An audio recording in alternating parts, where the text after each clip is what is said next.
Sabtu 24 Februari 2018 di tempat leluhur Pusara Makam Raden Wijaya Raja Majapahit pertama. Di tempat yang mulia ini, kita keluarga besar Asosiasi Pedagang Kaki Lima Indonesia dengan niat dan maksud yang satu, hanya untuk melindungi, hanya untuk menata, hanya untuk memberdayakan, serta hanya untuk mensejahterakan pedagang kaki lima di seluruh tanah air. 25 juta di semua kawasan ekonomi strategis dan sentra ekonomi rakyat. Saudara-saudara hadirin sekalian yang saya hormati, muara dari apa yang kita lakukan adalah untuk menegakkan kembali ekonomi rakyat, untuk merebut kembali kedaulatan ekonomi bangsa kita, untuk menyelamatkan merah putih dan negara kesatuan Republik Indonesia. Saudara-saudara, Bapak Ibu sekalian hadirin yang saya muliakan, pada malam hari ini puncak hari lahir Asosiasi Pedagang Kaki Lima Indonesia yang tepatnya jatuh pada tanggal 29 Januari 2018 yang ke-25.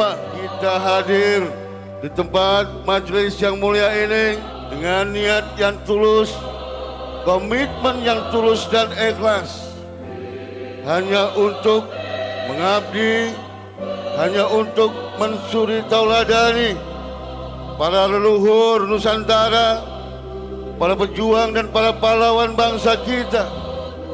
Dan kita ingin menyampaikan kepada seluruh pemangku di Republik ini, tidak boleh melupakan jasa-jasa leluhur Nusantara, jasa-jasa pahlawan bangsa kita. Merdeka! Merdeka!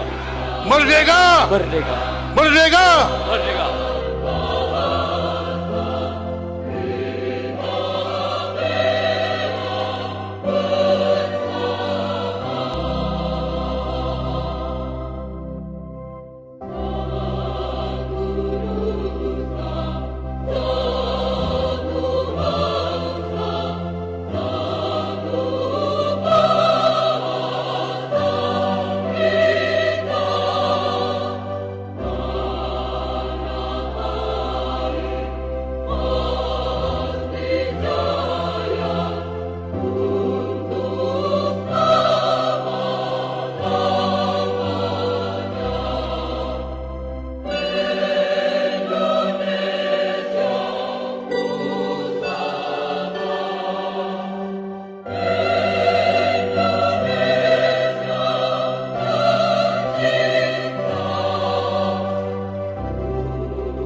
Ada dari Bapak Ali, Pak Ketua Asosiasi Pedagang kaki lima.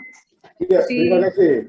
Ya, silakan Pak. Ya, yang pertama saya ingin menyampaikan bahwa persoalan pandemi COVID-19 ini kan sudah berlangsung 1 tahun 5 bulan. Ya. Tentunya harus dijadikan persoalan bersama seluruh rakyat dan semua komponen kepentingan.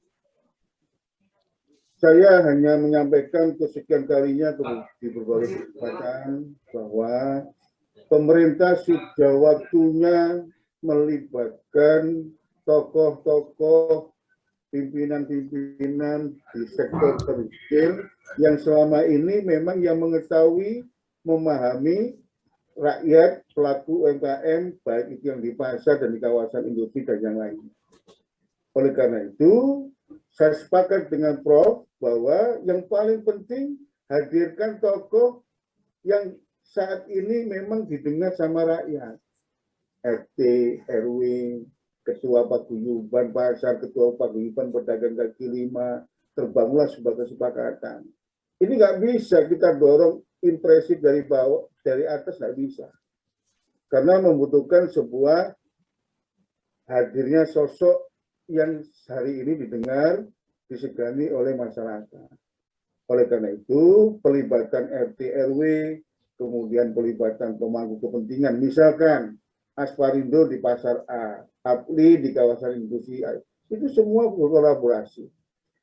Karena begini, apa yang disampaikan seperti, mohon maaf nih, Menteri Perdagangan kemarin, masuk mall harus swab antigen PCR vaksinasi. Loh, ini kan malah memberikan sebuah hambatan kepada rakyat.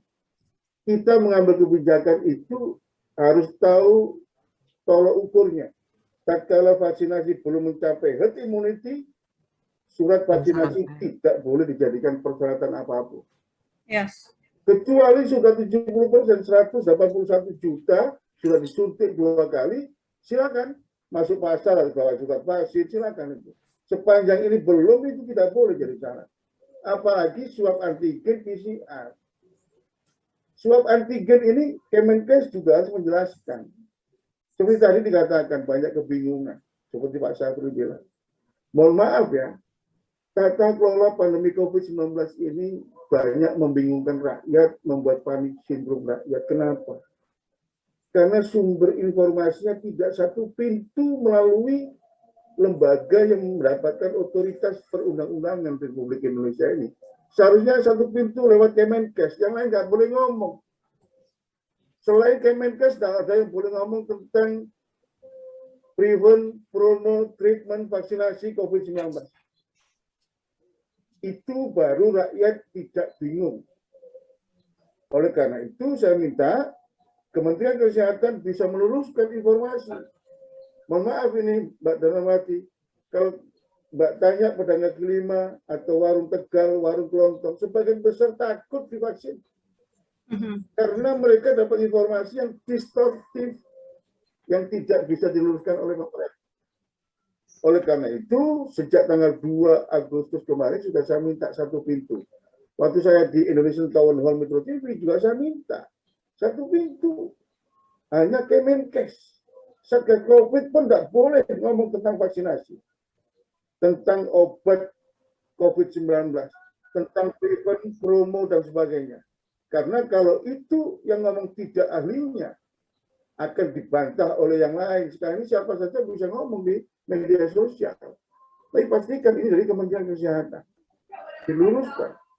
Begitu juga untuk ekonominya. Itu yang kedua yang ingin saya sampaikan. Kemudian yang ketiga, sebagaimana dikatakan tadi oleh Mas Joko, oleh Prof, juga oleh Pak Syafri. Hari ini yang paling penting adalah ada sebuah kongruensi komunikasi dan sinergi yang efektivitas antara pemerintah dengan pemangku kepentingan. Saya tuh heran hari ini, Prof.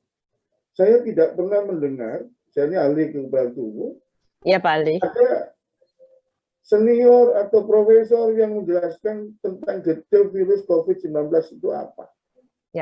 ya Pak Ali. Juga tidak ada yang menjelaskan. Ya. Virus ini gaya hidupnya Kenapa kita harus menghindari kerumunan? Kenapa kita lebih aman di Iya. pesisir Iya, laut? iya, iya. Iya. Karena virus ini sukanya di tempat yang lembab, basah, dan gelap. Nggak ada yang jelasin kemana para ahli ini. Padahal ada Ikatan Dokter Indonesia, ada perkumpulan ahli imunologi, Ya. virologi, dan sebagainya. Oleh Ya. karena itu, pada surat terbuka kami kepada Presiden atas nama Forum Pimpinan Organisasi Ekonomi Rakyat Nusantara dan sebagai Presiden GBN dan Ketua ahli, saya minta kepada Presiden, panggil itu semua ahli pimpinan di bidang ekonomi duduk di situ. Yang kesehatan bicara kesehatan, yang ekonomi bicara ekonomi. Republik ini unik, sudah 1 tahun 5 bulan nggak punya roadmap, nggak punya peta jalan. Peta jalan pandemi ini di kapan berakhir peta jalan dampak pandemi terhadap ekonomi, kapan bisa bergerak kembali, kita tidak memiliki hari ini. Oleh karena itu, saya minta roadmap atau peta jalan tata kelola pandemi ini segera dihadirkan oleh pemerintah sehingga tidak bingung gitu. Iya, iya. Kita nggak boleh ngancam-ngancam, belum divaksin nggak boleh masuk di sini. Belum. Ini rakyat coba bingung, panik, dan anak-anaknya kadang-kadang nggak punya. Panik sindrom dok ya. Padahal panik sindrom itu, mohon maaf Prof, Ya, Pak Adri. kalau kita panik, psikoneuroimunoendokrinologi kita responnya langsung drop.